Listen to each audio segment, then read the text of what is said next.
the quiet liberation. What those who don't post understand about a real life. Look around your digital circle. You know the person. The one whose profile is a ghost town, whose timeline is a blank slate. Maybe it's your friend. Maybe, in your quietest moments, it's you. While the world curates, filters, and broadcasts documenting the holiday, the meal, the milestone, they are simply having it. And where you might see absence, a lack of participation in the modern social contract, there is a strong chance they have discovered a profound counter-truth.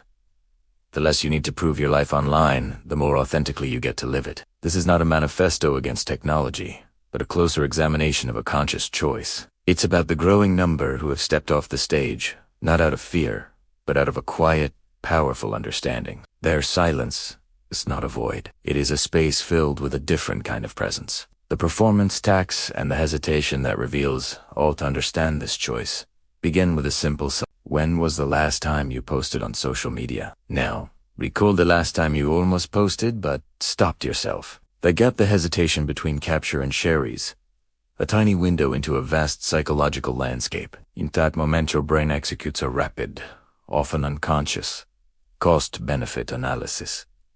Will this be liked? Does this represent me well? Is this moment worthy of validation from hundreds of distant connections? This is the performance tax, the mental labor extracted before any content goes live. The sociologist Irving Goffman described life as a series of performances, where we wear masks to manage impressions. Social media did not invent this theater. It merely globalized it, lit it with eternal spotlight, and added a permanent, searchable record. A clumsy caption or an unflattering photo isn't a fleeting misstep. It becomes a permanent exhibit in the Museum of UL. Those who choose not to post are refusing to pay this tax. They are declining the audition for a role they never wanted to play. They are often labeled lurkers, a term that carries a sinister connotation of passive, shadowy observation. Yet, research reframes this passive role as an active, often self-protective, stance. Studies, such as those published in Frontiers in Psychology, identify a specific burnout that occurs at the intersection of social pressure and fear of judgment, when the anxiety of comparison, the unease over privacy, and the external demand to perform converge. The result is emotional exhaustion. For many, the path of least resistance. Greatest pieces to retreat and to observation. Their silence, then, is not a failure to participate, but a rational response to a system that demands too much for too little in return. The comparison trap and the sanctuary of self-determination. The most insidious pressure is the constant, involuntary comparison. Your feed is a relentless parade of career victories, romantic milestones, and picturesque adventures, a highlight reel against which your own raw, unedited reality can feel lacking.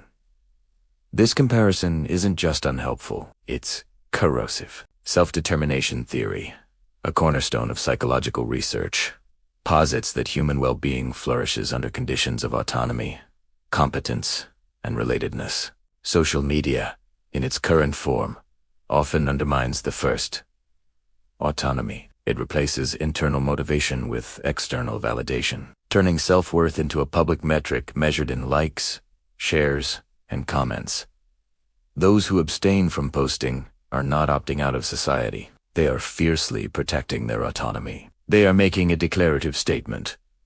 My sense of worth is not a public commodity. Their confidence is internally sourced and curated, not crowds. Research supports that individuals with higher baseline self-esteem and a more secure sense of self often feel less compulsion to seek approval through public broadcasts. They may scroll to stay informed or lightly connected, but they feel no emptiness that requires filling with digital affirmation. Their value is a settled fact, not a fluctuating stock price. Furthermore, they avoid a neurological trap. Psychologists have found that passive scrolling triggers social comparison automatically, at a subconscious level. Seeing a peer's promotion or vacation, even with full intellectual awareness of its curated nature, can still activate a latent sense of lack. The brain's reward and threat systems, Deci, perfectly distinguish between performed life and real life. By not posting, these individuals don't just avoid performing, they also inoculate themselves, to a degree, from the constant,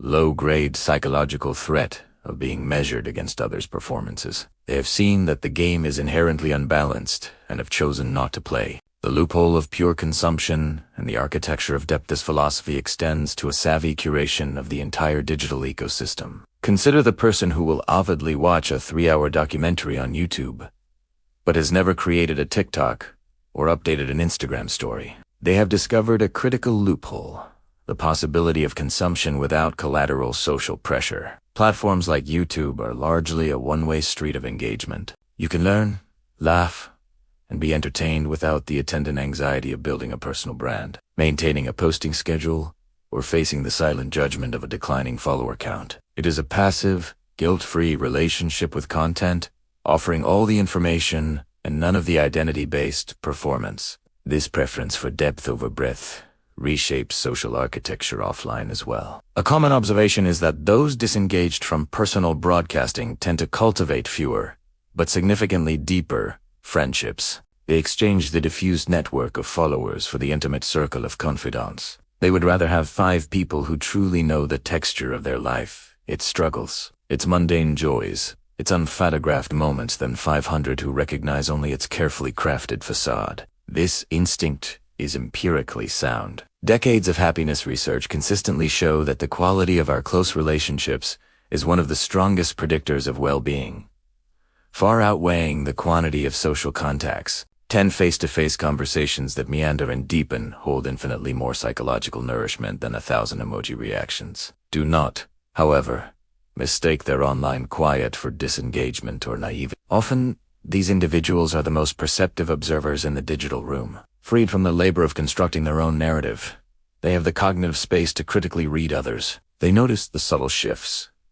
A friend posting with unusual frequency, a veneer of cheer and captions that feels strained, the gaps and dissonances in a curated life story. They are not oblivious to the performance. They are its most attentive audience, choosing understanding over participation.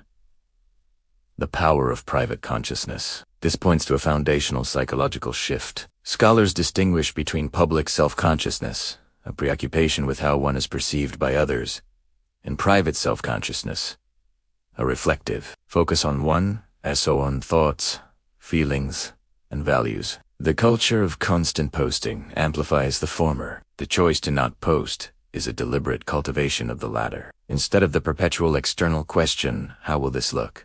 They are guided by the internal one. How does this feel? This is not narcissism. It is the bedrock of emotional intelligence. When mental energy is not siphoned into persona management, it becomes available for genuine self, for sitting with complex emotions, and for building an identity that is coherent from the inside out, rather than assembled from outside feedback. This fosters a resilient sense of self that exists independent of an audience. This is the crucial, often misunderstood, distinction. Choosing not to document is not an act of fear, hiding, or shame. It is an assertion of sovereignty. It is a declaration that a private life is not a worthless life. It is, in fact, a sacred one. It is the recognition that some of life's richest experiences are inherently diminished by the act of turning them into content. The sunset is more awe-inspiring when your eyes are not composing a shot. The heartfelt conversation is more profound when you are not mentally drafting a witty caption. The personal achievement is more deeply satisfying when its truth is held close, not dispersed for public consumption. The ultimate paradox, and the longer game herein, lies the ultimate paradox of our connected age. The very traits that lead someone to disengage from the performance economy of social media autonomy. Deep self-awareness, intrinsic security are the very qualities these platforms promise to foster, but often systematically erode. They promised connection, but built a stage. They promised community, but optimized for metrics. In this environment, simply being real with all its messinences and lack of broadcast-ready clarity became the radical act. Those who opt out, then, are not rejecting human connection. They are rejecting the industrialized, transactional terms of engagement. They are saying, I will connect, but I will do it on terms that privileged presence over performance, nuance over noise, and the unrecorded moment over the archived one.